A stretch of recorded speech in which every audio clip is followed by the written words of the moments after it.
நம பார்வதி பதையே கருணை பொழுதிருமுகத்தில் திருநீற்று நுதலும் நண்டாரை வசப்படுத்த கணிந்த வாயழகும் பெருமை திருதுறவோடு புறையுலத்தில் பொறுத்தே பிஞ்ச கணாறு மலர்த்தாள் பிரியாத மனமும் அறிவினர்கள் அகலாத ஞான மேவடிவாம் வளரு துரச சிவஞான மாமணிமன் மலர்த்தால் ஒரு பொழுதும் நீங்காமல் யமதுரத்தில் சிரத்தில் போதிலும் நாவிடி நன்றும் உன்னை வைத்தே வரைப்பாம் சிதம்பரம். நம்ம பார்வதி பதையே எல்லாம் அல்ல சிவபரம்பொரு திருவருள் துணை கொண்டு ஆதீன குருமுதல்வராம் ஸ்ரீ அமிஷாமூர்த்தியினுடைய பொன்னார் திருவடி தாமலினை மனமொழி மேகளாலே வணங்கி மகிழ்ந்து சேக்கலார் சுவாமிகளுடைய திருவிடுகளை போற்றி அவர்கள் அருளி செய்த திருத்தொண்ட புராணம் என்கின்ற பெரிய புராணத்திலே திருஞானசம்பந்த சுவாமிகளுடைய திவ்யமான வரலாறை பார்த்து கொண்டிருக்கின்றோம். அங்க திருச்சேங்கலூர் என்கின்ற பதியை அடைந்த வரைக்கும் நம்ம பார்த்தோம். அங்கே பதியை அடைஞ்ச உடனே அங்குள்ள அந்தணர்களெல்லாம் மிகுதியாக ஊரெல்லாம் அலங்காரம் பண்ணி புண்ணிய கரக நீரெல்லாம் கையில் வச்சு எல்லாம் தெளித்து பொறிகளெல்லாம் தூவி அழுது கொண்டே ஆனந்த வெள்ளத்தில் அழுது கொண்டே அவர்கள் வரவேற்கின்றார்கள். அதுக்கு என்ன காரணம் அப்படின்னு பெரிய புராணத்து ஆசிரியர் சொல்கிறார். ஏற்கனவே தேங்கனூர் பிள்ளையார் அங்கே ஒரு பிள்ளை இருந்துச்சு ஏற்கனவே, அது சண்டிகேஸ்வர நாயனார். அவர் மீளவும் இந்த ஊருக்கு வந்ததாகவே தாம் பாவனை செய்து கொண்டு அவர்கள் ஆனந்த கண்ணீர் பொழிந்தனர் என்று சொல்லியிருந்தார். அப்படி வந்த இந்த திருஞானந்த சுவாமிகள் சிவபெருமானது கோயிலிலே புகுந்து அப்பிள்ளையாரின் முன் சென்றனர் அப்படிங்கிற வரைக்கும் பார்த்தோம். இனி செய்யுள் பார்க்கலாம். வெங்குரு வேந்தரும் விலங்கு கோயிலை பொங்கிய விருப்பினால் உடவை வளங்கொடு செங்கைகள் சென்னி மேல் குவித்து சென்று புக்கு அங்கனர் முன்புற அணைந்து தாழ்ந்தனர். வெங்குரு என்பது சீர்காழியினுடைய இன்னொரு பெயர். அப்படி வெங்குரு வேந்தர் அப்படின்னார் பிள்ளையாரை. அந்த வெங்குரு வேந்தராக இருக்கக்கூடிய திருஞானசம்பந்த சுவாமிகள் விளங்கும் கோயிலை, விளங்கக்கூடிய எப்பொழுதும் விளங்கக்கூடிய கோயில் வேற ஆலயம் வேற, இப்படி ஒரு கூட்டம் சொல்லிட்டு அலையுது. சரியா? ஆமாம் சொல்லிட்டு அலையுது. ஆலயம் வேறையாம், கோயில் வேற. கேட்டால் ஆலயம்னா அது சமஸ்கிருதம், கோயில்னா அது தமிழ், இப்படின்னு சொல்லிட்டு ஒரு குரூப் அலைஞ்சிட்டு இருக்கு. ரெண்டுமே சமஸ்கிருதம் தாங்கிறது என்னுடைய சொல்லு. கோன்னா பசு, இல்லைன்னா ஆலயம், ரைட், சரிதான். அதுவும் கோனாலும் கோச்சாலை, கோன்னு சொன்னாலே இதுதான் சமஸ்கிருதம் சொல்லுதான், அது ஒன்றும் மாடு கிடையாது. அதில் ஆலயம்னா ஆலயம், ஆன்மாக்கள் லயமாகக்கூடிய இடம் எது, ஒரே இடம் ஆலயம் மட்டும்தான், அதனால் ஆலயம் அப்படிங்கிறதையும் சொல்வார்கள்.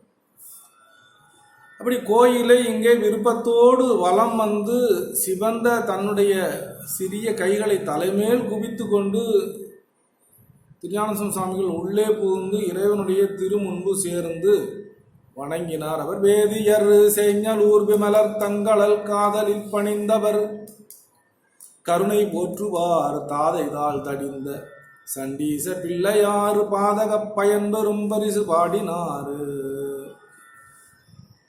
விசார சருமர் செஞ்சலூர்ல உள்ள பிள்ளையார், அவருடைய பேர் என்ன, பூர்வ ஜென்ம பேரு சாரசமர். ஆமாம், விசார சருமர் என்று சொல்லப்படும். அப்பேற்பட்ட அந்த பிள்ளையார் பின்னால முக்தி பெற்றாச்சு. முக்தி பெற்ற பிறகு அந்த பழைய பேரை சொல்லக்கூடாது, கரெக்டா? அதை சேக்கலார் சுவாமிகள் உதாரணமாக இருக்கிறாருங்கிறது தான் இங்கே நம்ம பார்க்கணும். சரி, அவரே முன்னுதாரணமாக இருக்கிறார். என்ன பாட்டில் வேதியர் சேங்கலூர், அந்தனர் வாழ்வதற்கு இடமாக இருக்கக்கூடிய அந்த சேங்கலூரில் எழுந்திருக்கக்கூடிய அந்தணர்கள் எப்படி இருந்தாங்க அப்படின்னா ரொம்ப மறை முதல்வர்களாக இருந்தாங்க. சரி, இன்னொரு பிள்ளையார் இயல்பாகவே வினையின் நீங்கியவராக ஒன்று அவதாரம் பண்ணியிருந்தார். இயல்பாகவே வினையிலிருந்து நீங்கியிருந்தார். யார்? விசார சர்பர் என்கின்றவர். அதை சுவாமிகள் என்ன சொல்றாரு, காதலில் பணிந்தவர் கருணை போற்றுவார், விமலர்கள் தங்கள் காதலில் பணிந்தவர் கருணை போற்றுவார், தாதைதால் தடிந்த. இல்லையா? அப்போ அடியவர்களுக்கு முக்கியமாக இருக்கக்கூடிய ஒரு முக்கியமான குணம் என்ன குணம் இருக்கணும் அப்படின்னா, அன்பு இருக்குன்னா சொல்றதெல்லாம் கரெக்டு, அதான் இருக்கணும். இன்னைக்கு கருணை இருக்கணும். இதுதான் உயிர்கள் மீது கருணை மிகுந்த அவசியம். அப்போ எந்த நாயன், அதாவது அடியாராக இருந்தால் அவனுக்கு கருணை நிச்சயமாக இருக்கும். அந்த கருணை இருந்தால் மட்டும்தான் இவன் மேல் நோக்கி போகக்கூடிய தன்மை உடையவனாக இருப்பான். இல்லையா அன்போட இருந்தால் அன்பு இருக்கும், அவ்வளோதான், அதோட இருக்கும். கருணை இருக்கணும்னு அந்த கருணையின் பேரில் தான் தன்னுடைய தாதை சிவபூஜைக்கு இடையூறு செய்யும் பொருட்டு அந்த பால் கலசத்தை உதைக்கும் பொழுது கருணையினால அவருடைய காலை தடிந்தார். என்ன பெரிய சிவாபராதம் சாதாரண விஷயம் கிடையாது. சிவாபராதம் பண்ணுனா என்ன செய்யும் அப்படின்னு சொன்னா, அவன் இந்த மனித பிறப்பு என்பது கிடைப்பதற்கு அரிதிலும் அரிதாக இருக்கக்கூடிய இந்த மனித பிறப்பு போய் மீள அடுத்த ஜென்மத்தில் நரக துன்பத்தையும் அனுபவிச்சுட்டு மீள முதல் மல கிருமியாக பிறப்பான் என்பது வாயு சம்ஹிதை சொல்கிறது.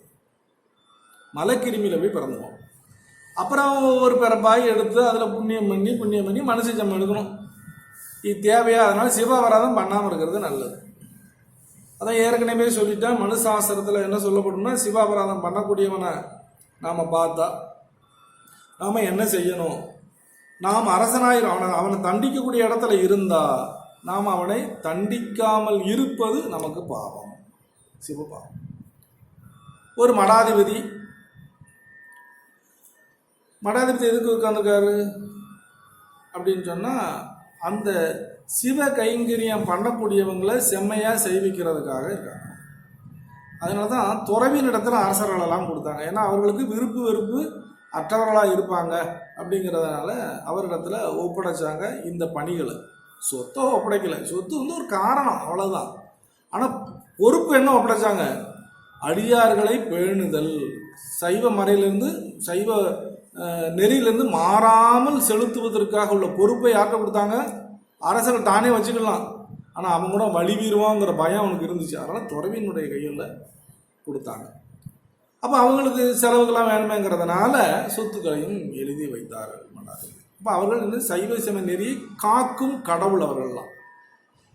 இப்போ இவர்கள் தன்னுடைய சிசியர வர்க்கத்தில் இருக்கக்கூடியவன் ஒரு சைவ சமயத்தை விட்டு தவறி ஒரு தப்பான இடத்துக்கு போகிறான் அப்படின்னு சொன்னால் நிச்சயமாக அவனை கண்டிக்கணும். கண்டிக்கலைன்னா இவருக்கு பாவம்.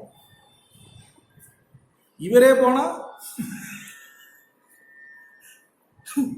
சரி, அப்படி போனால் என்ன சொல்ற, தான் கண்டிக்காமல் இருத்தல் ஒரு பாவம், சரிங்களா? அவனை செய்விக்காமல் இருத்தலே முதல் பாவம், கண்டிக்காமல் இருத்தல் ரெண்டாம் பாவம். அப்படி அவனை ஏன் செய்கிற, அவன் வந்து சரியான நெறியில நீங்க செலுத்தலை, அதனால அவன் தப்பான வழிக்கு போறான். அப்ப செலுத்தலைங்கிறது முதல் தண்டனை. அவன் தப்பான வழிக்கு போயிட்டான், இப்போ அவனை கண்டிக்கல, ரெண்டாவது தண்டனை இல்லையா? அதுக்கப்புறம் நாம என்ன செய்யறோம், அதுக்கு மேல நாமளும் அதை செஞ்சுட்டு உட்கார்ந்துருந்தோம்னா இவனுக்கு மூணாவது தண்டனை கிடைக்குமா? மனம் மாக்கு காயம் மூணுலேயும் கிடைச்சி நரகம். அவன் 10 வருஷம்னா இவருக்கு 100 வருஷம் இருக்கும். கவலைப்படாம, சரியா? யார், எங்களுக்கு தான்.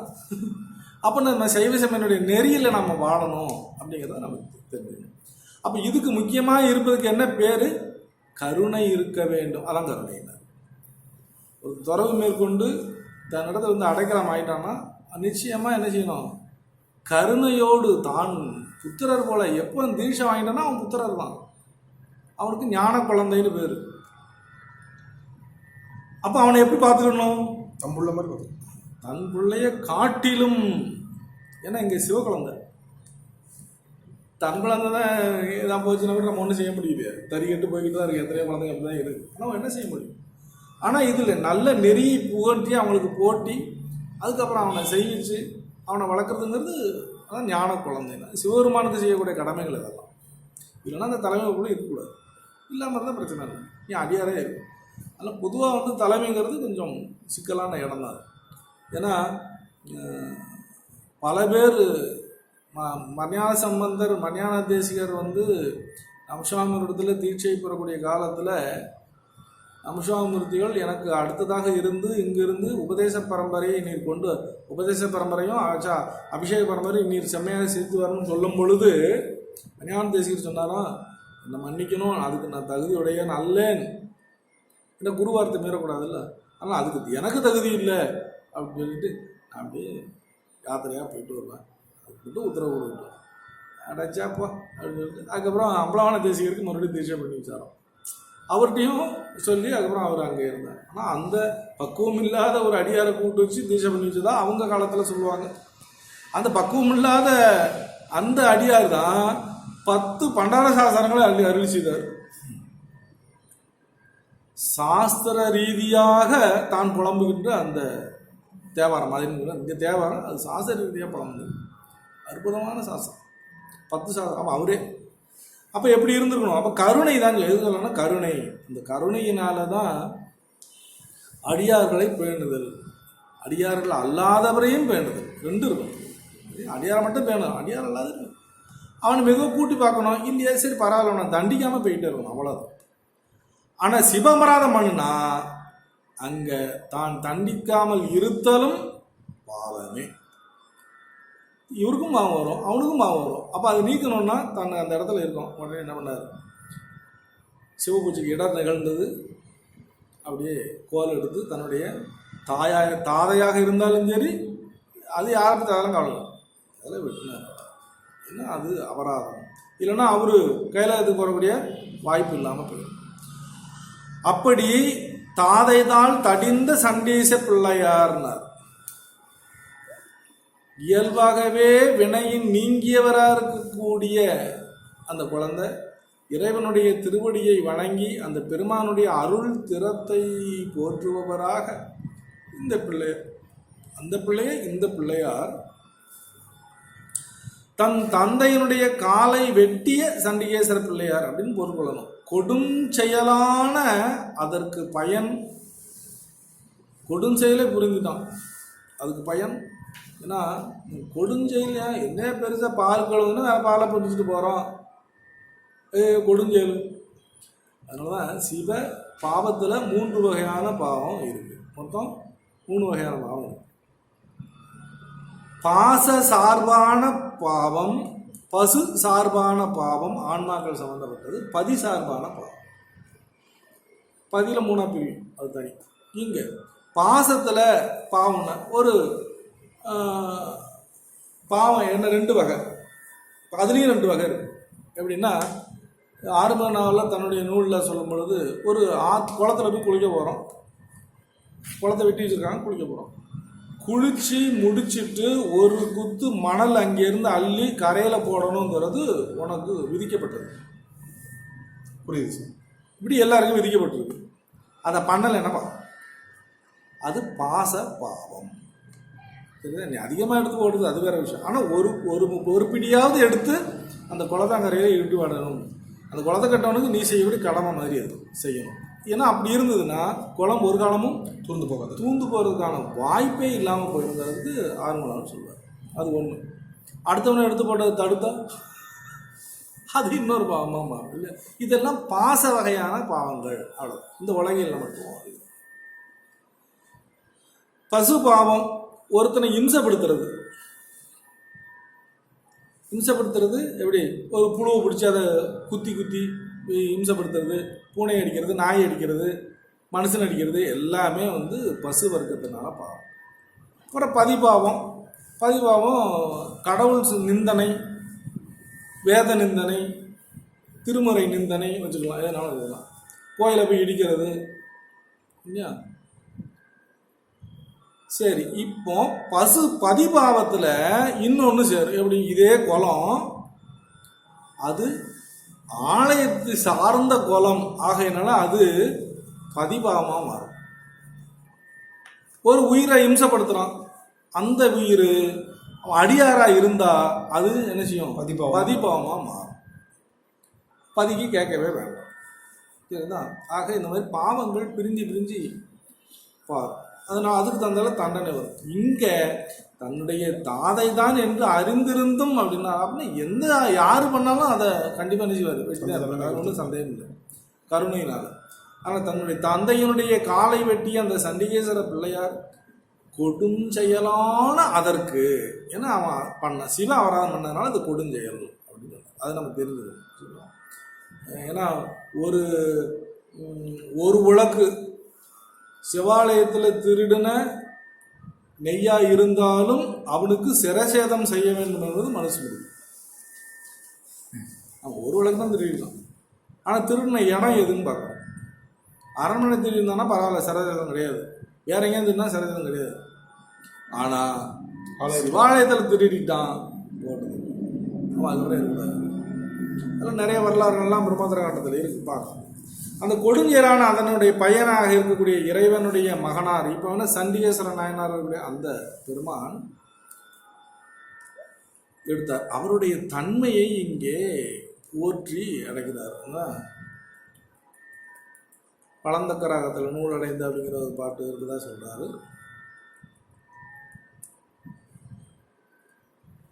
ஈரடைந்த பால் தாட்ட வேணாத வண்டாதை வேரடைந்த பாய்ந்த தாளை வேர்தடிந்து ஆண் தனக்கு தாரடைந்த மாலை சூட்டி தலைமை வகுத்தது என்னே. தலைமைனா கணங்களுக்கெல்லாம் தலைமை வகுத்தார் இவர். யார்? சண்டிகேஸ்வர பிள்ளையார். தன்னுடைய குழந்தை மாதிரியே வச்சு சண்டிகேஸ்வர பரமாம் தந்தோம் என்று சொல்லி இவர் சூட்டினார். தாரடைந்த மாலை சூட்டி தலைமை வகுத்தார். தனக்கு எதெல்லாம் சூட்டப்பட்டிருக்கோ அதெல்லாம் இந்த குழந்தைக்கும். ஆமாம், அவர் தான் சண்டிகேஸ்வர நாயனார். தெரியும் நமக்கு. ஆலயத்தில் சுவாமிக்கு இடப்பாகத்தில் உட்கார்ந்துருக்கக்கூடிய தலைவர் அவர். ஒரு காலத்தில் கோயிலில் நிறைய வேட்டிலாம் நிறைய சுவாமிக்கு பரிவட்டம் நிறைய வந்திருக்கும். அதை ஒன்றும் பண்ண முடியாது. நிறைய இருந்தால் என்ன பண்ணுவீங்க? முறையாக என்ன செய்யணும், இப்போ என்ன செய்கிறாங்கங்கிறதுலாம் வேண்டாம். ஏன்னா இப்போ என்ன பண்ணுறாங்கன்னா எல்லாத்தையும் எடுத்து பொதுவாக ஏலம் விட்டு காசாக்கிடுவாங்க, அவ்வளோதான். இது எல்லாம் செவ்வாய் வராது. இப்போ என்ன செய்யணும்? அந்த குருக்களாக இருக்கப்பட்டவங்க என்ன செய்வாங்க அப்படின்னா அந்த வேட்டி எடுத்து அந்த வேட்டியை சுவாமி யார்கிட்ட சண்டிகேஸ்வர நாயனாருக்கு சாத்திட்டு மெரிடு எடுக்கும்போது அதில் ஒரு நூலை உருவி அவர்கிட்ட சாத்திட்டு இந்த வேட்டியை நாங்கள் எடுத்து கொடுத்தோம் சுவாமின்னு எடுத்துகிட்டு வந்து அவர்கள் அதை யூஸ் பண்ண ஆரம்பிச்சுவாங்க. இது காலப்போக்கில் என்னாச்சு, நம்ம போராட்டம்னா அதில் நூலை கழித்து சாமி தலையில் போட்டு வந்துடுறோம்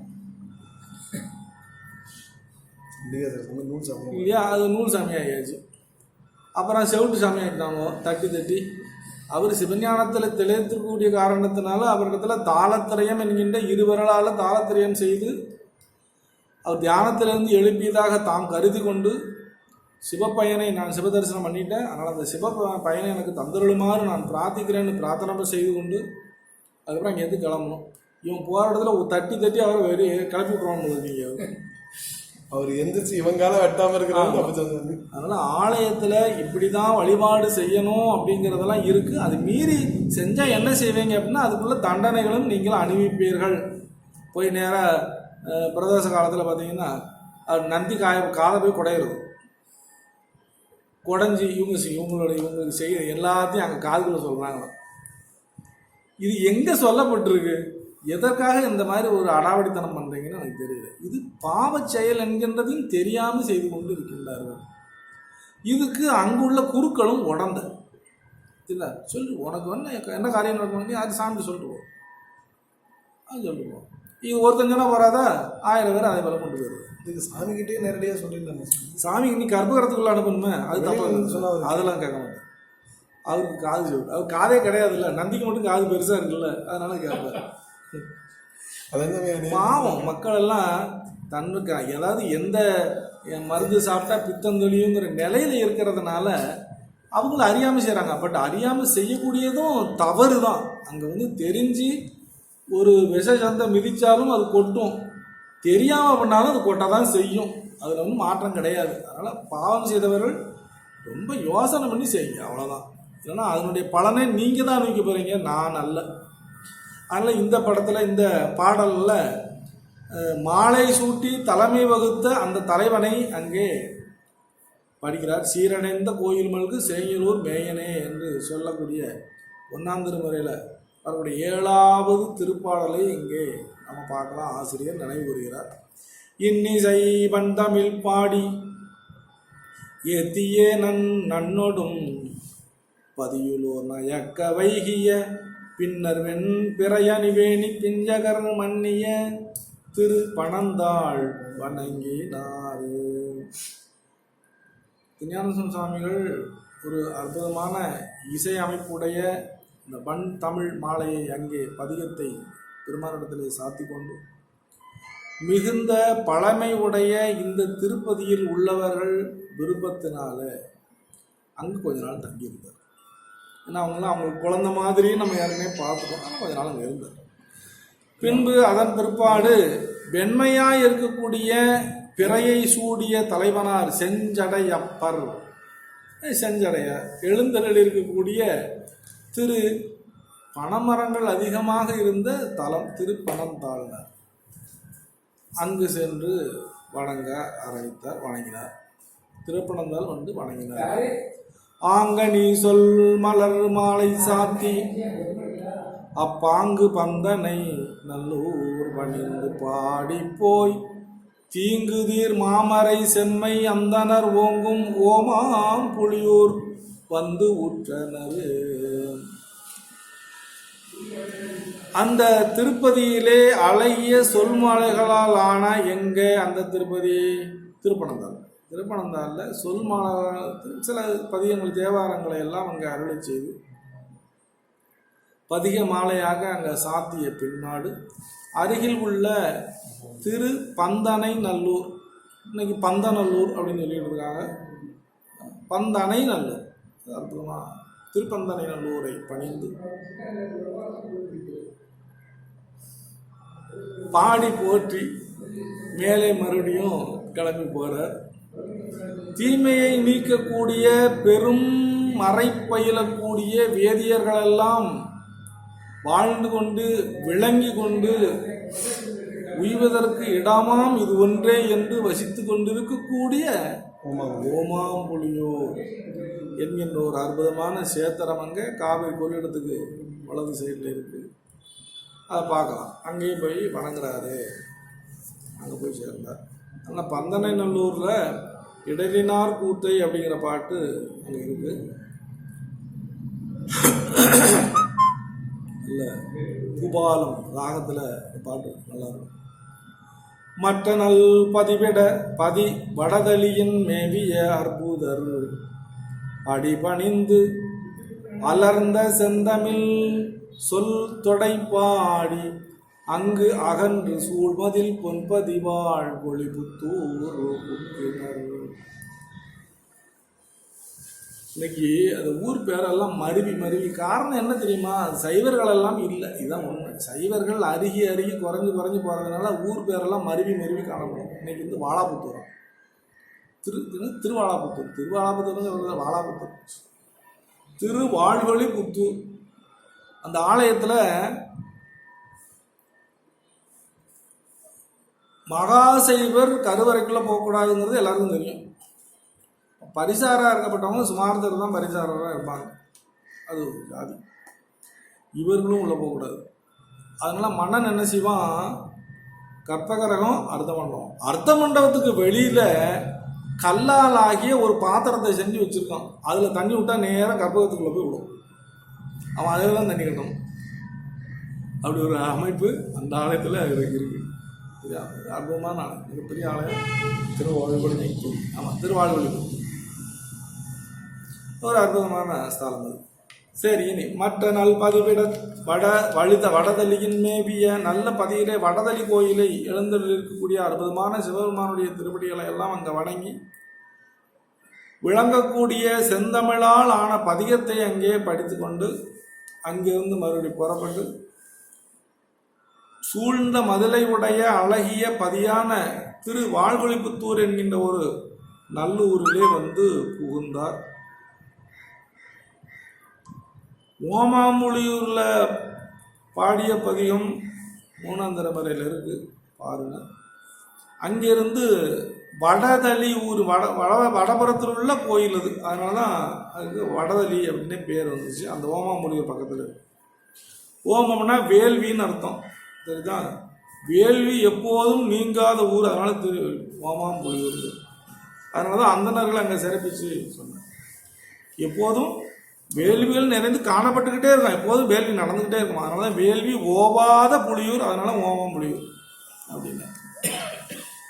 சீர்வளர் கோயிலை அணைந்து எங்க வடதளியிலேருந்து கிளம்பியாச்சு, ஓமாம்புலியூர் வந்தாச்சு. அதுக்கப்புறம் வடதளிக்கு வந்தாச்சு. வடதளிக்கு வந்தப்புறம் ஓமாம்புலியூருக்குள்ளார வந்துக்கிட்டு இருக்கார். அதுக்கப்புறம் அந்த பாட்டு சீர்வளர் கோயிலை அணைந்து தேன் மலர் கார்வளர் கண்டர் தாழ்பணிந்து காண்பவர் பாரு புலி புகழ் பதிகங்கள் பாடி நெடுவாறு. சீர்வளர் கோயிலை அணைந்து தேமலர் கார்வளர் கண்டர் தாழ் வார் புகழ் கடம்பையும் வணங்கி வாழ்ந்தனர் அப்படின்னு பாட்டு முடிப்பார். பாடி நீடுவார் பார்வுகள் கடம்பையும் வணங்கி வாழ்ந்தனர். ஒரு அற்புதம்.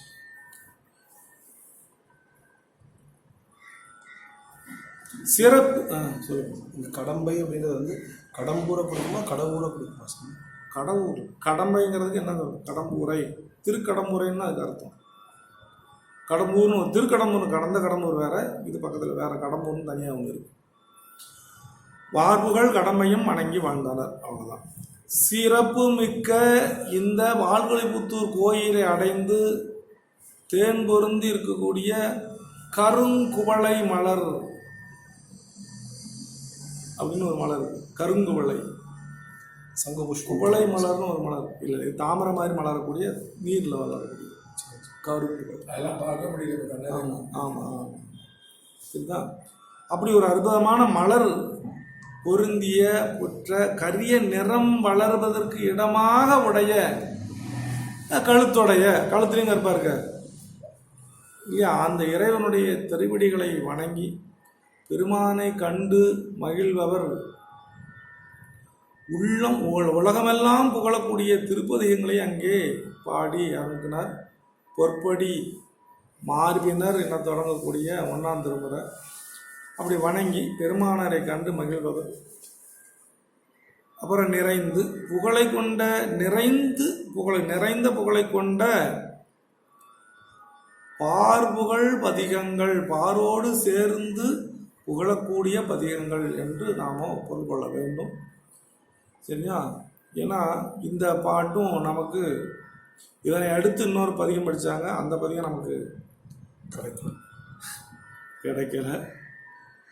அதனால் இந்த பதிகம், அந்த பதிகம் வந்து சாக்கை ஆகாரம்னு சொல்லி ஆரம்பிக்கக்கூடிய ஒரு 12ஆம் திருமுறையில் இன்னொரு படித்தாங்க சொல்லியிருக்காரு, அதனால் அது கிடைக்கல. சரி, அடுத்து வணங்கிய திருக்கடம்பூர் கரக்கோயில் அப்படின்னு ஒரு ஆலயம் இருக்கு. அதை தான் இங்கே என்ன செய்றாரு, கடம்பூர்னு கடம்பூர் கரக்கோயில். வான்மாதிர் திங்கள் அப்படின்னு ஒரு அற்புதமான பாட்டுங்க 2ஆம் திருமுறை.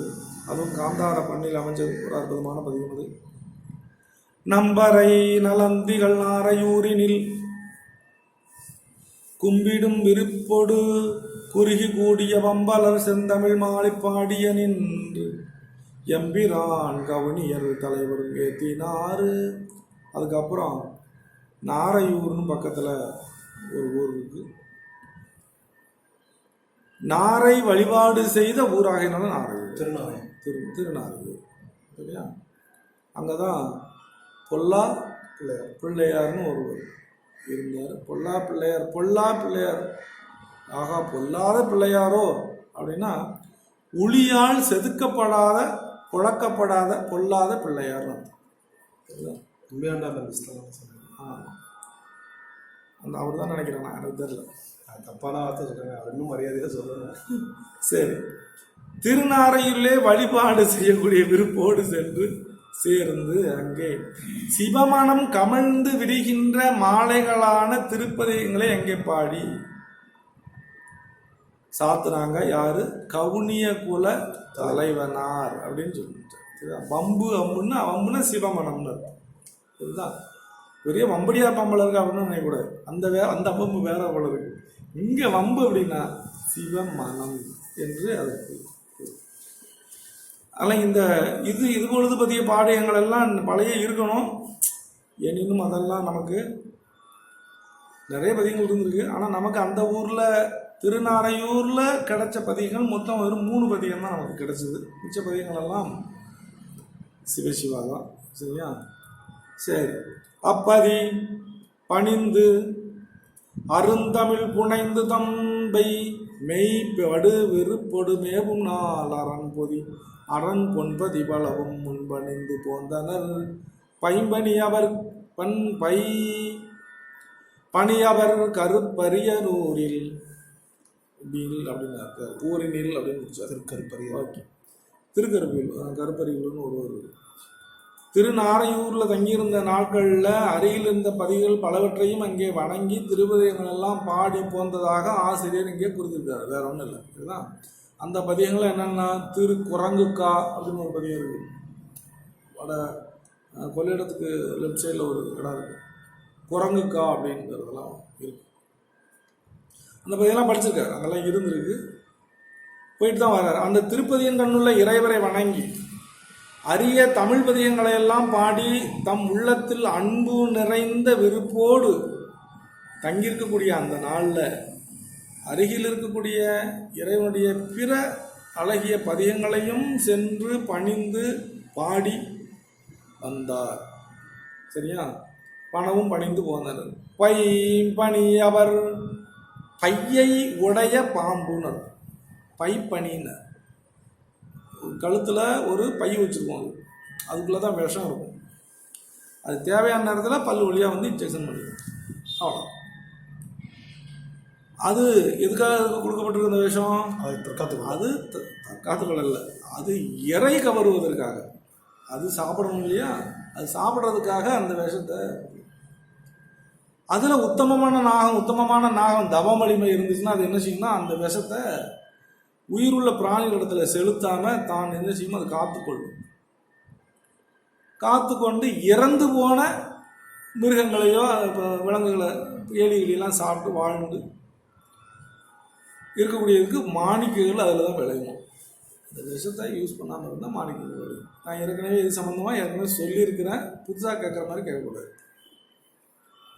மூலாதாரத்தில் பாம்பு மாதிரி ஒரு படம் விளந்திருக்குன்னு சொன்னா இல்லையா, ஒன்று பிரிதொன்றாக மாறும். அங்கே அதுதான் விஷம் அப்படியே மாணிக்கக்கல்லாக மாறும். அதில் சுக்கரம் அப்படியே அமிர்தமாக மாறும். ஆனால் செலவு பண்ணாமல் இருக்கணும், இதுதான் முக்கியம். அதுக்காக தான் பாம்பு கொடுத்தாங்க போகுது. இங்கே பையை உடைய பாம்பு சூடைய இறைவர் வீட்டிற்கக்கூடிய திரு கருப்பரியலூர் என்கின்ற ஒரு அற்புதமான சேத்தரம் வந்து சேர்ந்தார். பரமர் தம் திருக்கருப்பரியலூரினை சிறபுற சிறுவர் கைத்தொழுது செந்தமிழ் உரை இசை பாடி அம்மருங்கின் உள்ளவாம் சுரர் தொழும் பதிகளும் தொழுது பாடினாரு. ஒரு அற்புதமான பதிகம், சுற்றமொடு பற்றிவை என்று ஒரு அற்புதமான அதுவும் நல்லா இருக்கும். 1ஆம் திருமுறை இருந்தாங்க. சிவபெருமான் தன்னுடைய திருக்கருப்பூரியலரை வணங்கி செந்தமிழ் பதிகத்தை பாடியொழிய சீர்காழி பிள்ளை அந்த நாயனார் அதற்கு அருகில் உள்ள தேவர்களும் வணங்குகின்ற பல திருப்பதிகளையும் பாடி வணங்கினார். ஏன் தேவர்களும் அப்படின்னு சொன்னார் அப்படின்னு சொன்னால் ஒரு என்ன 2 தேவர்களும் வணங்கத்தக்கக்கூடிய பல பதிகங்கள்னு சொன்ன காரணத்தினால அந்த பதிகம் வேற எந்த பதியும் இல்லை, திருப்பன்கூர் தான் அது பேர். திருப்பன்கூர் அங்கே அதுவும் வைத்தீஸ்வரன் கோயில். புள்ளிருக்கு வேலூரும் தேவர்கள் வந்து தொழுதாக வரலாறு சொல்லுவோம். அதனால சுவாமிகள் இங்கே என்ன பண்ணார், அப்படி அடைகிறது என்ன சொல்வார். அதனால் தேவர்களும் இங்கே வந்து சுரர்தொழும் பதிகளும் தொழுது பாடினார் அப்படின்னு அப்படி வரைக்கும் நான் போயிட்டே இருப்பேன். நீங்கள் தலா வரலாறு போய் படிக்கணும், எல்லாத்தையும் சொல்லிட்டு இருக்க முடியாதுல்ல, அதுக்காக. அதனால இங்கே மண்ணுலகு செய்த தவப்பயனாய் உள்ள வள்ளலார் அப்பதிகள் வணங்கி ஏகியனில் முரசிறங்கியல பணிலம் மார்ப இலங்கிய காலம் சின்னம் எக்காலம் இச்சின்னம் இலங்கு எக்காலம் சின்னம் எங்கும் பூத கண்வளர் கரும்பிடை கதிர் செஞ்சாலி கதலி கமுகுடன் ஓங்கு களனி நாட்டு தென்னிலவு சூடிய தம்பெருமான் வைகும் திரு பிரமபுரம் சார செல்லும் போது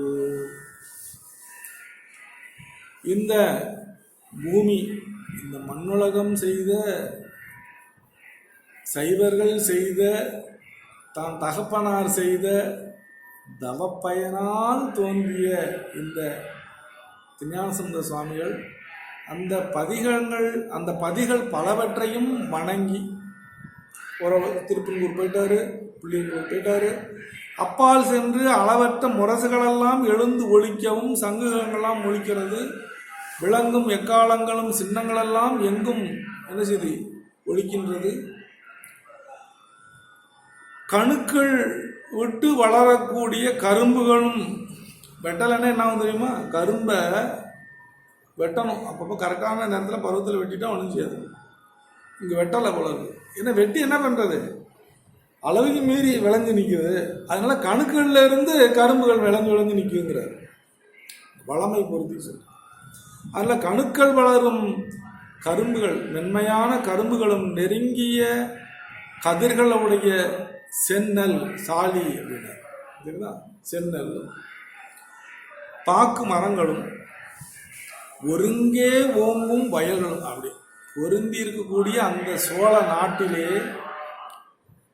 தெளிந்த பிறையை சூடிய இறைவர் எழுந்திருக்கக்கூடிய தன்னுடைய தகப்பனார் இல்லையா உயிருக்கு தலைவன் என்கின்ற திரு பிரமபுரம் என்கின்ற சீர்காழியை சார செல்லும் பொழுது, அப்படி போகும் பொழுது பிள்ளையார் இழந்தருள கேட்ட செல்வன் பிரமபுர தவமறையோர் பெருகு காதல் உள்ளமையில் சிறந்து ஓங்க தோணிமேவும் உமைப்பாகம் கடல் வணங்கி உவகை கூற வெள்ள மறை ஒளி பெருக மருகு தோறும் நடை மகர தோரணங்கள் கதலி பூகம் தெல்லு புனல் நிறை குடங்கள் தூபதி தீப தூபம் செலுங்கொடிகள் நிறைத்து எதிர்கொள் சிறப்பில் செல்லுபாறு.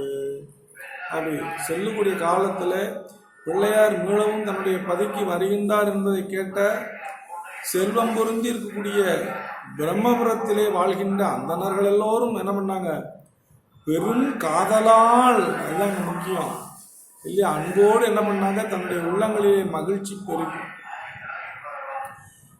எழுந்திருச்சு என்ன பண்ணாங்க, திருத்தோணியிலே வீட்டிற்கக்கூடிய திருநலை நாயகி என்கின்ற அந்த அம்மையார் ஒரு ஊரிலே கொண்ட பரமேஸ்வரனுடைய திருவடிகளை வணங்கி மகிழ்ச்சி மீதூர்ந்து மறைகளின் ஒளி பெருகும் திருவீதிகளிலே எல்லாம் நெருங்கிய மாதோரணங்கள் வாழை பாக்கு தெளிந்த நீரெல்லாம் விட்டு புனித நீர் உள்ள குடங்கள் விளக்குகள் நறும்புகை எல்லாம் கொடிகள் எல்லாம் என்னும் பலவற்றையும் நிரல்பட அமைத்து வரவேற்றக்கூடிய சிறப்புகளை எல்லாம் அங்கே மிகுதியாக செய்து கொண்டிருக்கின்றார் என்று சொல்றார். ஆரணங்கள் மதுர ஒளி எழுந்து பொங்க அரசியலையும் கருப்பையும் பெய்தணிந்த வாச பூரண கும்பங்கள் நிறை கரகமேந்தி புதுமலரும் நருந்துகிழும் பொரியும் தூவி வாரணங்கு முளை உமையான் குழைத்த செம்பொன் வள்ளத்தில் அமுதுண்ட வள்ளலாரை சீரணங்கு மணிமுத்தின் சிவிகை மீது செழுந்தரள குடை நிழல் கீழ் சென்று கண்டாரு. வள்ளம்னா கிண்ணம்னு அர்த்தம். செழுந்தரல் குடை நிழல் கீழ் சென்று கண்டார். என்ன, நான்மறைகளும் இனிய ஒளிகளெல்லாம், அதாவது நான்மறைகள் அங்கே எப்படி இருப்பாங்க, சாமகானம்னா ஏதாச்சும் அது இசை பொருந்திய காணப்படும். நான்மறைகள் இனிய ஒளி எழுந்து அங்கே பெறுகின்றது. ஏன்னா அந்த நர்கள் நிறைய இருக்கக்கூடியமாக அரசு இலையையும் அரச மரத்தோட இலையையும் தர்பையையும் விட்டு குடங்களில் தண்ணீரை நிறைத்து வைத்திருக்கின்றார்கள். அங்கே அப்படி நிறைய இருக்குது. அந்த கிரகங்களை எல்லாம் தாங்கி கொண்டு வருகிறார். புதிய மலர்களையும் நறுமணம் மிக்கக்கூடிய அந்த என்ன கடப்பொடியை நீர்ப்பொடி ஏதோ சொல்லுவீங்களே, அதெல்லாம் தீர்த்தப்பொடியெல்லாம் அதுக்குள்ளே போட்டு பொரியெல்லாம் தூவி கச்சையணிந்து மார்புகளை உடைய உமையம்மையார் தந்த செம்பொன் கிண்ணத்திலே சிவஞானத்தோடு குழைத்து கொடுத்த அந்த பாலமுதத்தை உண்ட திருஞானசம்பந்த சுவாமிகளுடைய சிறந்த முத்துக்குடை நிழற்றும் முத்து சிவியின் மீது ஏன்னா இப்போ புதுசாக பார்க்குறாங்க. ஏன் போகும்போது நடந்து போனார், வரும்போது இப்போ மீள வர்றாரு, வரும்பொழுது என்ன காணப்படுதோ ஏன்னா புதுசாக பல்லக்கெல்லாம் வந்துட்டு இருக்காங்க, ரொம்ப ஆனந்தமாக பார்க்குறாங்க. கண்டபோது ஏகைகள் தலைமேற்கொண்டு கண்களிப்ப மனகளிப்ப காதல் பொங்கி தொண்டர்களும் மறைய வரும் சென்று தூழ்ந்து சொல்லிறந்த மகிழ்ச்சியினால் துதித்த ஓசை என்று செய்யும் நிறைவித்தார். ஆடை வீசி இருமி செம்பின் வெளி தூர்ந்தார் ஏறு சீர்த்தி வண்டமிழ் நாயகரும் இழிந்து எதிரே சென்று வணங்கி அவருடன் கூடி மகிழ்ந்து புக்கார். என்ன இருந்தாலும் பழைய அந்தனர்கள் அல்லவா, அதனால் சுவாமிக்கும் விருப்பத்தோடு அவரும் இறங்குறாரு. இங்கே பல்லக்கில் முத்து பல்லக்கில் வரக்கூடிய திருஞானசம்பந்த சுவாமிகளை அங்கே தூரத்திலிருந்து பார்த்த உடனேயே அவர்களெல்லாம் இரு கைகளையும் தலைமையில் குதித்து கொண்டு கண்கள் உண்மையான மகிழ்ச்சி கூறாரு இல்லையா. அகத்தின் அழகு முகத்தில் என்னதான் இங்கே சிரிச்சு சிரிச்சு பேசினா கூட அவன் கண்ணு வேற ஏதோ தேடி இருக்கும், கண்டுபிடிச்சிடலாம் நிச்சயம். அகத்தின் அழகு முகத்தில் தெரியும்னா முகம் என்பது கண்ணே. அதாவது எஞ்சான் உடம்புக்கு சிரசே பிரதானம், ஒரு ஜான் முகத்திற்கு கண்ணே பிரதானம் தெரியுமா. கண் இல்லைன்னா எதில் எது இருந்தாலும் நல்லா கண்ணு, அதனால் கண்கள் காட்டி கொடுத்துரும். அவன் முகத்தில் தெரியும்னா முகம் எப்படி காமிக்கும், கண்களில் இல்லையா.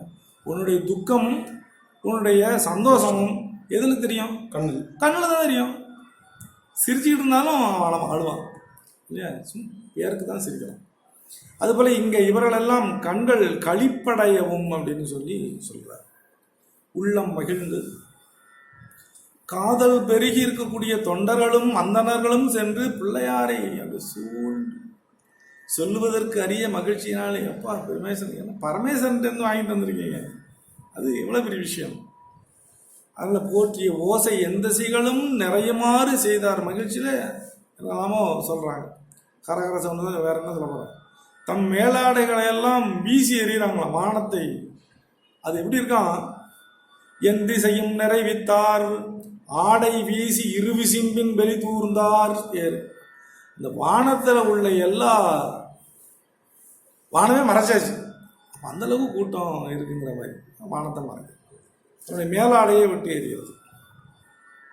இன்னைக்கும் இருக்கு. உண்டு சாமி. ஆமாம், தோளில் இருக்கிற துணி போட்டு எங்கள் தோஷத்தை வெளிப்படுத்துறது.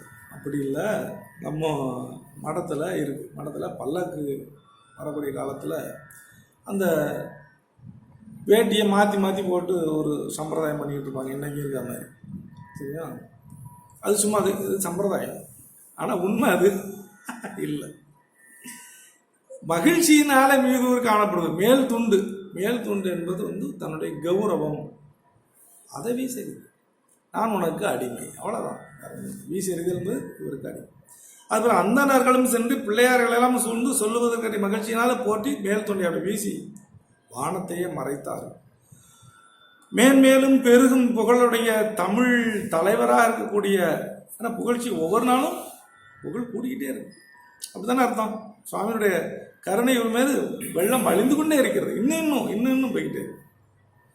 அப்படி இருக்கக்கூடிய அந்த தமிழ் தலைவராக இருக்கக்கூடிய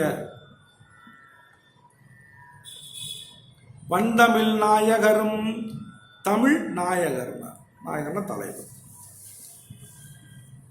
திருநாவுக்கர சுவாமிகளுடைய வரலாற்றிலும் இது போல தந்தமிழ் நாயகர்னு ஒரு இடத்துல வருது. ரெண்டு தமிழ்னா ரெண்டு பொருள் இருக்கு. தமிழ்னா மொழின்னு ஒரு பொருள் வச்சுக்கிட்டாலும் நீங்கள் நிகழ்வில் போய் பார்த்தீங்கன்னா தமிழ் என்பதுக்கு நேராக இன்பம் இருக்கும் சரியா. அதில் நிறைய இடங்களில் தமிழ் ஞான சம்பந்தன் கூறும் அப்படின்னு சொன்னால் இன்பத்தை கூறிய செயலை சொன்ன தமிழின்னு அர்த்தம் இப்போ கொள்ளணும் இதுதான். உடனே தமிழ் மொழிங்கிறதுல நீங்கள் போகக்கூடாது, அது தப்பாகும். மொழியும் ஒரு பொருள் அவ்வளோதான். ஆனால் நேராக தமிழுக்கு நேராக இப்போ இன்பம் அப்படிங்கிறது தான் பொருள். நிகண்டில் பார்க்கணும். நம்ம தான் நிகண்டை படிக்க மாட்டோமே, ஏன்னா நிகண்டு சம்ஸ்கிருத நூல் இப்போ முடிஞ்சது. அது ஏதோ ஒரு குண்டுன்ட்டு போயிடுறாங்க சாமி. சரி, இவர் தந்தமிழ் தலைவராக இருக்கக்கூடிய அந்த திருஞானசம் சாமிகளும் என்ன பண்ணுறாங்க, இவர்களுடைய அன்பு பேர் அந்த பார்க்குறாரு. பார்த்த உடனே தன்னுடைய சிவியிலிருந்து என்ன பண்ணார், கேட்குறாங்க, வேகமாக இறங்குறார். சரிதா? இப்போ இதில் அந்த நாயகரும் இழிந்து எதிரே சென்று, இப்போ நிறைய இடங்கள்ல பல்லக்கிலேருந்து இறங்கும் பொழுது பல்லக்கிலேருந்து இறங்கி வந்தார் அப்படிங்கிற இடத்துல வருது. இழிந்து என்கின்ற சொல் என்னன்னா மிக வேகமாக இறங்குவதற்கு இழிந்துன்னு ஒரு பேர். என்னன்னா மேலே இருப்பது தகுதி அன்று என்று இழிந்து அப்படின்னா அது பொருள் வரும். சரியா? அதனால் இங்கே அவர் என்ன மாதிரி வேகமாக இறங்கி அவர்களை எதிரே சென்று அவர்களை இவர் வணங்குறார். அவர்களுடன் கூடி மகிழ்ந்து 2 பேராக வாங்கினாங்க. Right, okay. 2 பேரும் சேர்ந்து என்ன செய்றாங்க, சீர்காழியினுடைய பகுதி அந்த பதியிலே உள்ள நுழையிறாங்க. திங்கள் அணிமணி மாடமடைந்த வீதி சென்றணைந்து தெய்வ மறை கற்பின் மாதர் மங்களவாள் திசை 2 மருங்கும் மல்கபானவர் நாயகர் கோயில் மருங்கு சார்ந்து துங்க நிலை கோபரத்தி இறஞ்சி புக்கு சூழ்ந்து திரு தோணி மிசை மேவினார்கள் தங்கள் திரு முன்பு தாழ்ந்து எழுந்து நின்று தமிழ் வேதம் பாடினார் தாளம் பெற்றார். தமிழ் மறை அப்படின்னு சொல்றாரு. மறைகள் ஏற்கனவே நம்ம முதல்ல பார்க்கும் பொழுது என்ன சொன்னோம்னா, வேதங்கள் நான்மறையும் என்ன பெற்றிருக்கு, சிவபெருமான் நான்மறை தலைவர்னு சிவபெருமானை போற்றுவதனால தான் நான்மறை தலைவர் அப்படின்னு இருந்துச்சு. இங்கே தேவாரமும் நான்மறை தலைவர் மாதிரி தேவார தலைவர் யார், பரமேஸ்வரன். இல்லையா? அப்படி இருக்கக்கூடிய அந்த தமிழ், அதனால தான் தமிழ் மறை, இன்பம் பொருந்திய மறை, முக்தி கொடுக்கக்கூடிய மறை அப்படின்னாலும் வச்சுக்கோ. இது மொழி அப்படின்ற மாதிரி எடுத்துக்க முடியாது. அது சொல்லுவாங்க தமிழ் வேதம் பாடினார். இப்போ நீ இந்த வழி நடக்கணும். எப்போ இந்த தமிழ் வேதம்னா பரவாயில்ல இருக்கட்டுமே, உன்னுடைய தமிழ் வேதமே வச்சுக்கோ, தமிழ் மொழியே வச்சுக்கோ. இந்த வேதத்தை எப்படி நடந்தால் நல்லா இருக்கும். நடக்கணும். கேட்டால் என்ன சிவபூஜையை அவங்க பண்ண மாட்டேங்காங்க, நாங்கள் ஏன் பண்ணணும், கோயிலுக்கே போக மாட்டேன். கோயிலுக்கு போகணுவோம். ஏன்னா அது ஈஸி. ஏன்னா 4 பேர் கூடி சேர்ந்து கும்பாண்டம் பண்ணுறது யாரும் கல்விக்கு 2 என்று சொல்லப்பட்டிருக்கு, பக்திக்கு 1 தான் சொல்லப்பட்டிருக்கு. ஏன்னா நீங்கள் தனியாக சென்று ஆலயத்தில் போய் தரிசனம் பண்ணக்கூடிய காலத்தை ஒப்புமை நோக்குங்க. 2 பேர் சேர்ந்து பண்ணுங்க, ஊர் கதை உலக கதை எல்லா கதையும் சேர்ந்து நிச்சயமா. அப்போ என்ன செய்யணுமோ அதை செய்யாமல் மிச்சத்தெல்லாம் செஞ்சுட்டு உட்காந்துருங்க. அதனால் ஆலயத்துக்குள்ளே சொன்னால் தயவு செய்து தனியாக போங்க. சுவாமியின் இடத்துல போய் நின்றுட்டு நிஜமாவே அன்பே இல்லைங்க, நான் எப்படிங்க கோயிலுக்கு அன்பு வரும், எப்படி வரும், போனதாக வரும். ஆமாம், இல்லை நீங்கள் போயிட்டு பரமேஸ்வரனுடைய சன்னதியில் போய் நின்றுங்க, மனசார கண்ணை மூடுங்க, சாமி சன்னதியில் நின்றுக்கிட்டு ஒரு 10 அந்த சாமியோட பேரை பாருங்கள், என்ன பேர் இருக்கு, பேரே தெரியலையா பரவாயில்ல, பரமேஸ்வரா பரமேஸ்வரா மனசில் அவரை விழிங்க, ஒரு காதில் விழ மாதிரி கூப்பிடுங்க மனசால். நிஜமாவே 10 தடவை உங்களால் ஒழிக்க முடியாது. நான் சத்தியமாக சொல்கிறேன், முடியாது. 10 தடவை கூட உங்களால் ஒழிச்சு கூப்பிடவே முடியாது. 2, 3 தடவை 4 தடவையே உங்களுக்கு ஆஃப் ஆகிடுவீங்க. சாமி வந்துடுவார், தான் உண்மை. அதை உணரணும். அந்த உணர்வதற்கு தனியாக இருந்தால் மட்டும்தான் வழிபாடு நடக்கும். சரி, இங்கே சந்தரனை தாங்குமாறு இருக்கக்கூடிய அந்த ஆலயம் மிகப்பெரிய உயரமாக இருக்கும் அப்படிங்கிறது தென்னை தினாசந்த பாடல்கள் நிறைய வரும்.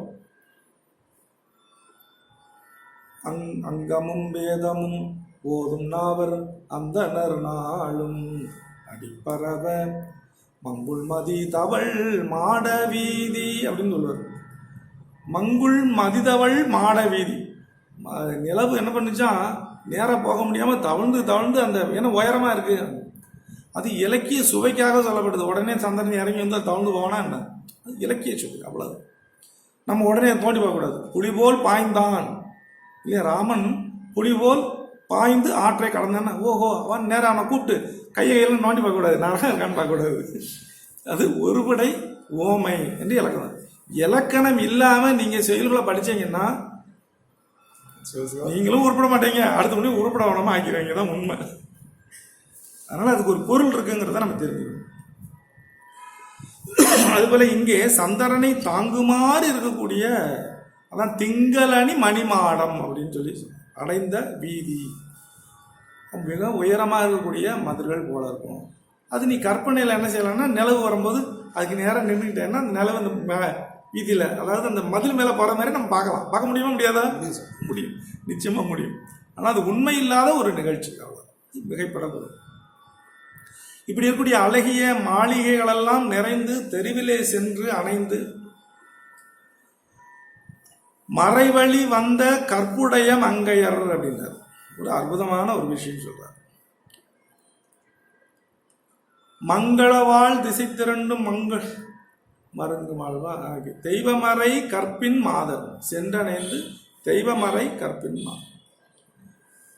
திருவாசகத்துல சொல்வார், என்ன சொல்வார்? உங்கையில் பிள்ளை உனக்கே அடைக்கலம் என்று அங்க பழஞ்சொல் புதுக்குமே மச்சத்தால். யாரு? நம்ம பரமேஸ்வரர்கிட்ட முதல் நாள் போவோம், சுவாமி என் பொண்ணுக்கு கல்யாணம் ஆகலை வச்சுக்கணும் ஒரு இது. இப்போ அதுதானே போவோம், நம்ம கோயிலுக்கு போனால் எதுக்கு போவோம்?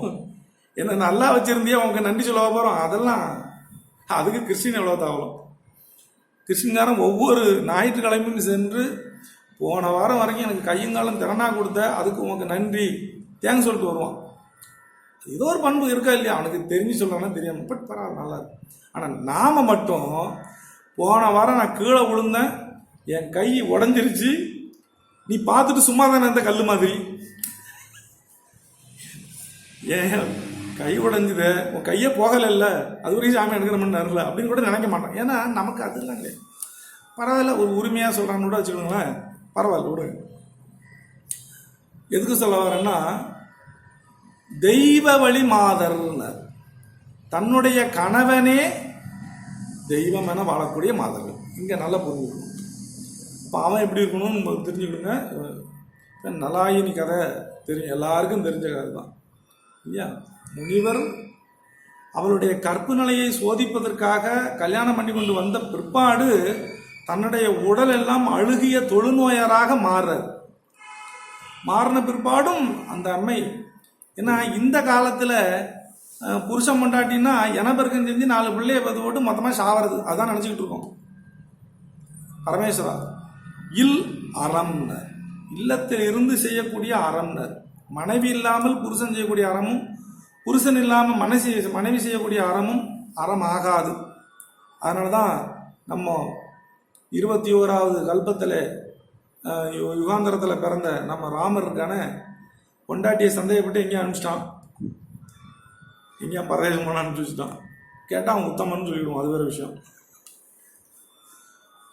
ஆனால் யாகம் பண்ணும் பொழுது முனிவர்கள் என்ன பண்ணாங்க? வசிஷ்டர் என்ன பண்ணாரு? இங்கே பாப்பா தம்பி, மனைவி இல்லாமல் யாகம் பண்ண முடியாது. ஐயோ என் முன்னாடி அனுப்பிச்சுல எங்கேயோ, சரி வேணா சாஸ்திரத்தில் இருக்கு அப்படின்ட்டு பொன்னால் ஆகிய ஒரு விக்கிரகத்தை சீத மாதிரி செஞ்சு பக்கத்தில் உட்கார வச்சு அதுக்கப்புறம் யாகத்தை தொடங்கினதா சரித்திருந்தது. ராமாயணத்தில் நீங்கள் பார்த்தீங்கன்னா தெரியும். ராமாயணம் தயவு செய்து படித்தீங்கன்னா பல விஷயம் தெரியும். பல விஷயங்கள் தெரியுங்கிறத விட எந்த ராமாயணம் படிக்கணுங்கிறதுக்கு இருக்கு. வியாச பாரதம் படிக்கிறது மாதிரி, இதெல்லாம் பாரதம்னா வியாச பாரதம் தான் மெயின். அதுபோல் இங்கே வால்மீகி ராமாயணம் தான் படிக்கணும். சமஸ்கிருதத்தில் இருக்க பரவாயில்ல, சமஸ்கிருதம் தெரிஞ்சவங்கள்ட்ட போய் நின்று ராமாயணத்தை பாடுங்க, சூப்பராக இருக்கும். சரி, இங்கே மறைவழி அப்படி தெய்வமறை, அதுதான் சொல்ல வந்தேன். என்ன சொன்னார் அந்த பாட்டு? என்ன மாணிக்கவாசகங்கள் பண்ண உங்கையில் பிள்ளை உனக்கே அடைக்கலம் என்று அங்கே பழஞ்சது. ஒரு தடவை பிரார்த்தனை பண்ணியாச்சு சுவாமிகிட்ட, சுவாமி என்னுடைய பொண்ணுக்கு கல்யாணம் ஆகணும், இல்லை இந்த மாதிரி என் பையனுக்கு ஒரு வேலை கிடைக்கணும், இல்லை எனக்கு கல்யாணம் ஆகணும், ஏதோ ஒன்று, ஏதோ ஒரு விண்ணப்பத்தம் போகுங்கல்ல. ஆமாம், நேற்றுக்கு சொல்லிட்டேன் அப்படின்னு சொல்லி நீங்கள் பேசாமல் இருப்பீங்களா? ஏன் மறுபடியும் சொல்லுவோம், ஏன் மறுபடியும் சொல்லுவோம், மாறி மாறி எத்தனை தடவை கோயிலுக்கு போனாலும் அத்தனை தரையும் அதையே சொல்லுவோம். இதில் என்ன அநியாயம் அப்படின்னா, எல்லா கோயிலையும் போய் சொல்லுவோம், அதான் விஷயம். பற்றுக பற்றற்றான் பற்றினை பற்றுக அப்பற்று பற்று விடல்கிறார் திருக்குறள். எந்த தலைவன் நமக்கு செய்வானோ அவனிடத்துல போகணும். இப்போ நான் ஒருத்தண்ட கடன் கேட்டிருக்கேன், ஒரு 10 பேர் நிற்கிறான்னு வச்சுக்கோமே, 10 பேர் நிற்கிறான், நான் போகிறேன், எனக்கு ரொம்ப அத்தியாவசிய தலைவருக்கு ஒரு 1000 ரூபா கடன் தான், ஒரு 4 நாளில் திருப்பி தந்துடுறேன்னு சொல்கிறேன். நான் ஒருத்தன்ட்ட கேட்டால் சரி நான் தாரேன்னு சொல்லுவான். இவன்ட்டு கேட்டு மாதிரி கொஞ்சம் இருக்கு, அண்ணே எனக்கு ஒரு 1000 ரூபா கடந்தாங்க என்னன்னு அவன்கிட்டையும் கேட்பேன். பக்கத்தில் இன்னொருத்தர் அவனே எனக்கு தெரிஞ்சு நான் அவன்கிட்டையும் கேட்பேன். இப்போ 10 பேர்ட்டையும் கேட்டேன், யாராவது தருவான்? யாரும் கொடுப்பானு. நீ அவனை கேட்டது நீ அவங்ககிட்ட போய் அப்படி சொல்லலாம், அப்படி நினைக்க மாட்டான். சரி நம்மகிட்ட இல்லை, அவன் கொடுத்துருவான், அவன் கொடுத்துருவான், அதெல்லாம் கொடுக்காமல இருக்க போகிறாங்க சொல்லிட்டு அவன் பேசாமல் தான் இருப்பாங்க, ஒழிய யாரும் செய்ய மாட்டான். அதனால தான் ஒன்றிறைந்து நினைமீங்கள் ஊனமில்லை என்பார் திருமந்திரம். சரியா? சுவாமி நினைக்கணும், ஒன்றே குலம் ஒருவனே தேவன். நீ எந்த கடவுளை நம்புறியோ அந்த கடவுளை முழுமையாக நம்பு, போதும், அது போதும்.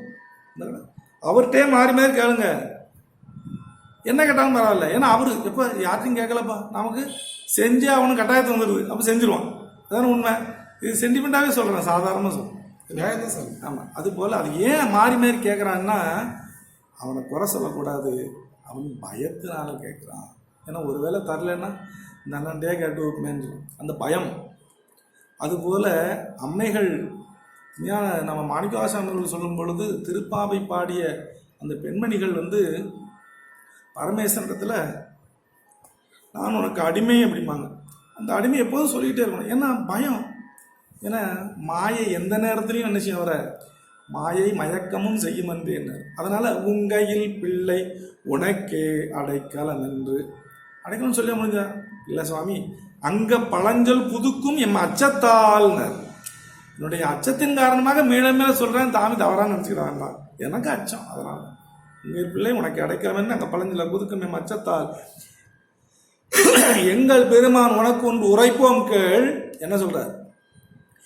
என் மார்பகம் என் கொங்கை நின் நண்பர் அல்லாதோல் சேரற்க என் கை உனக்கல்லாது எப்பனையும் செய்யற்க. சுவாமி நல்லா சொல்றார், என்னுடைய தோள் உன்னுடைய அடியாரை தவிர யாரையும் தழுவக்கூடாதுன்னு சொல்லிட்டார். சரி, சந்தோஷம். அப்புறம் இன்னொரு வார்த்தை சொல்றாரு, என் கை உனக்கல்லாது எப்படியும் செய்யறேன்னு சொன்னா, அப்ப சிவருமானுடைய பணி மட்டும் தானே செய்ய முடியும் அப்படின்னு அர்த்தம் கொண்டா, அப்ப கணவனாருக்கு எப்படி? அப்படி இல்லை, கணவனேரே அங்கே தெய்வமாகவும். ஏன்னா அடியார் தான் கணவனாக வந்திருக்காரு. அதனால அடியார கணவன் தெய்வமாவே அவர் சிவமாவே பாவனை செய்கிறார். அதனால அவர்கள் கற்புடைய மகளிராக மாறுறாங்க. புரியுதா? அப்போ அதனால பாடல்களில் இங்கே சேக்கலார் சுவாமிகள் சொல்லும் பொழுது தெய்வ மறை கற்பின் மாதர், சீர்காழின்பதியில் இருக்கக்கூடிய அத்தனை பேர்களும் மறையவர்கள் தம்முடைய மறை நெறிவழிப்படி சைவ நெறிப்படி வாழ்ந்து கொண்டு இருக்கின்றார்கள். அதனால எல்லாருமே இந்த கற்பின் மாதர் என்று சொன்னார். அதனால் அது தெரிஞ்சுக்கணுங்கிறதுக்காக இதை சொன்னோம். மறைவழி வந்த அந்த தெருவில் சென்று வணைந்து கற்புடைய மங்கையர்களெல்லாம் முழங்கக்கூடிய மங்கள வாழ்த்துக்கள் இருமருங்கிலும் நிறைந்து இறைவருடைய பெரிய நிலைகளையெல்லாம் உடைய அந்த பெரிய கோபுரத்தை தரிசனம் என்றார். வணங்கி கோயினுள் புகுந்து முறையா வலம் இதனை ஒவ்வொரு பாட்டிலையும் வைக்கிறது. கோயிலுக்குள்ள போனால் எப்படி வழிபாடு செய்யணும், நேராக போகிறது. ஒரு சமீபத்தில் ஒரு வாட்ஸ்அப் வீடியோ பார்த்தேன். ஒரு அம்மா ஸ்கூட்டரில் உட்காந்துருக்கு கோயிலுக்கு முன்னால் உள்ள சிசிடி கேமராவில் பார்த்துக்கிற மாதிரி இருந்துச்சு. அந்த பொண்ணு நின்று அங்கே சல்யூட் அடிக்குது சாமிக்கு. அது சிவன் கோயில் தான், நல்லா தெரியுது. ஏன்னா சின்ன கோயில், சிவன் கோயில் முன்னால் நந்தி இருக்குது. ஏதோ ஸ்டார்ட் பண்ணிச்சு போல இருக்கு. நேராக கோயிலுக்குள்ள ஸ்கூட் விழுந்து அந்த அம்மா கரெக்டாக அந்த பனிப்படத்தில் உட்காந்து அப்படி வணங்குற மாதிரியே பொத்துன்னு விழுந்து இருந்துச்சு. அதிசயமாக வாட்ஸ்அப்லாம் உலா வந்துச்சு. பார்த்தா ரொம்ப அதிசயமாக இருந்துச்சு. அவங்க இது ஒழுங்கே இறங்கி வந்து சாமி கும்பிட்டுருக்கலாம்ல. அதனால் சுவாமி எப்படி வழிபாடு செய்யணுங்கிறது சொல்லுவார். அப்படி நின்றுட்டு அப்படியே சல்யூட் அடிச்சுலாம் போகக்கூடாது. இங்கே இவர் முளையா வளம் திருத்தாலம் பெற்றவராக இருக்கக்கூடிய அந்த பிள்ளையார். திருத்தாலம் எங்கே பெற்றாரு? திருக்கோலக்கா. நேற்றுக்கு பார்த்தோம். அப்படி விழுந்து வணங்கி அந்த இறைவன் முன்பு அந்த திருத்தோணியிலே எழுந்திருக்கக்கூடிய அந்த இறைவனுடைய திருமுன்பு வணங்கி எழுந்து தமிழ் மறையாக இருக்கக்கூடிய தமிழ் வேதம் அங்கே பாடினார். தாளத்தை பெற்றவர். இப்போது அருளிய பதிகம் இப்போ காணலாம். இப்போ இருக்கக்கூடியதுதான். பாராவு திருப்பதிகை இசை பாடி நீடும் பரங்கருணை திருவருளின் பரிசு போற்றி பிறவு மலர் கண்பணிப்ப கைகள் கூப்பி வீழ்ந்து எழுந்து புறம்போந்து வேத வாய்மை சிறபுறத்து பிள்ளையார் செல்லும் போது திரு நீலகண்ட யாழ்ப்பாணர் பின்னே வர அவரை வளம் பெருகும் மனையில் போக அருள் செய்து தன் திருமாளிகனை வந்து சேர்ந்தாரு. வகுப்புக்கு வரும்போது இந்த கேள்வியை தான் சாமி கேட்கலான்னு இருந்தேன். இவ்வளோ நேரம் படிச்சுட்டு இருக்கமே, திருநீலகண்ட யாழ்ப்பாணர் எங்கேயுமே வரலையே, எங்கேயாவது வழி மாறி போயிட்டாரா இல்லை வேற எங்கேயாவது கூடவே வந்துட்டு இருக்காரு. போற்றுவதற்குரிய இசை பொருந்திய திருப்பதிகத்தை பாடி பெரும் கருணை செய்த அந்த சிவபெருமானுடைய திருவருளினை சிந்தித்து அதை போற்றி பொருந்திய மலர் போன்று இருக்கக்கூடிய கண்கள் எப்பொழுதும் இன்ப நீரையே சொரிந்து கொண்டிருக்கின்றது. கைகளை தலைமையில குவித்து கொண்டிருக்கிறார், வீழ்ந்து வணங்குகிறார். வெளியே வந்து மறையின் வாய்மை விளங்கும் காளி பிள்ளையார் சென்று அருளும் பொழுது நீலகண்ட யாழ்ப்பாணர் பின்னால் வந்துட்டு இருக்காரு. அவரை ஏன் இங்கே அவர் பிரகாசப்படுத்தி சொல்ல முடியலை அப்படின்னா, இது திருஞான சம்பந்தமாக இருக்க வரலாறு, அவ்வளோதான். அதனால் யாழ்ப்பாண வாழ்ப்பானது தனியாக வரலாறு இருக்குது. அதனால் சரி, இருந்தாலும் இவர் பின்னால் தான் வரார். பின்னே வர வளம்பெருகும் அவர் தம் இருக்கைக்கு செல்லுமாறு அருள் செய்து, சரி உமக்குன்னு ஒரு செய்து தன்னுடைய மாளிகையின் அருகில் வந்தவராக யாழ்ப்பாணர் தன்னுடைய மனைவியுடன் தம்மை காண வந்தபோது அவருக்குன்னு ஒரு தனியாக ஒரு மனை கொடுத்தாங்க இல்லையா, அந்த மனையவே மறுபடியும் ஒதுக்குறாரு. இதுதான் அங்கே விஷயம், சரிதா? முதல்ல பார்க்க வந்தாங்கல்ல, அப்போது ஒரு மனை கொடுத்து இங்கே தங்கியிருக்கேன்னு சொன்னால அந்த இடத்துக்கு கொண்டு போய் வச்சாச்சு. அதுதான் நம்ம தெரிஞ்சுக்கணும், சரிதான்? அதனால் அதே இடத்துல மறுபடியும் அவங்கள இருக்க செய்தார்கள் என்று இந்த ஒரு பாடம். மறையவர்கள் அடி போற்ற தந்த யாரும் மருங்கணைய மாளிகையில் அணையும் போதி நிறை கொடம் மணி விளக்கு முதலா உள்ள நீதி மறைகுல மகளிர் நெருங்கிய அந்த இறைவர் திருநீற்றுக்கு காப்பேந்தி முன் சென்று ஈன்ற தாயார் சாத்தி இறஞ்சியத்த முறைமை எவர்க்கு அருள் செய்து மடத்தில் புக்கார் முதல்வர் வால்மணி முத்தின் சிவிகை பெற்றார்.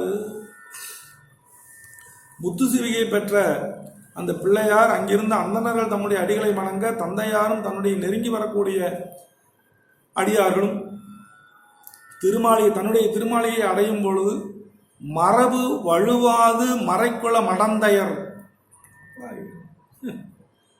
ஒவ்வொரு நிமிஷமும் பெண்கள் எப்பேற்பட்ட பெண்கள்னு சொல்றாரு இல்லையா? அதில் மரகொலை மடந்தையர்களும் நிறை குடத்தை கொண்டு என்ன செய்றாங்க, அழகிய விளக்குகளையும் ஏந்தி நிற்க, அவரது அன்பை பெற்றவராகக்கூடிய பகவதியார் சிவபெருமானுடைய திருநீற்று காப்பினை ஏந்தி முன்வந்து சாத்தி பணிந்து பாராட்ட முறையாக அவருக்கெல்லாம் அருள் செய்து பெருமானிடம் மனுமுத்தி சிவை பெற்றவராகக்கூடிய அந்த பிள்ளையார் தம்முடைய திருமணத்துக்குள் புகுந்தார் அப்படிங்கிற இது என்ன கொஞ்சம் சொல்லுவோம். கிறிஸ்தவ மடத்தை பற்றி என்னன்னு சொல்லுவோம், மாளிகைன்னா என்ன, மடம்னா என்னன்னு அது வரும் வகுப்பில் நம்ம பார்க்க இருக்கணும் என்று சொல்லுவோம். இவ்வளவுல நிறைவுள்ளோம். நம்ம பார்வதி பதையே கார்த்திகேய நம சங்கீர்த்தனம் சிவசுப்ரமணியம் பள்ளி ஏகாந்த ஸ்மரணம் சிவசுப்ரமணியம் திருச்சிற்றம்பலம்.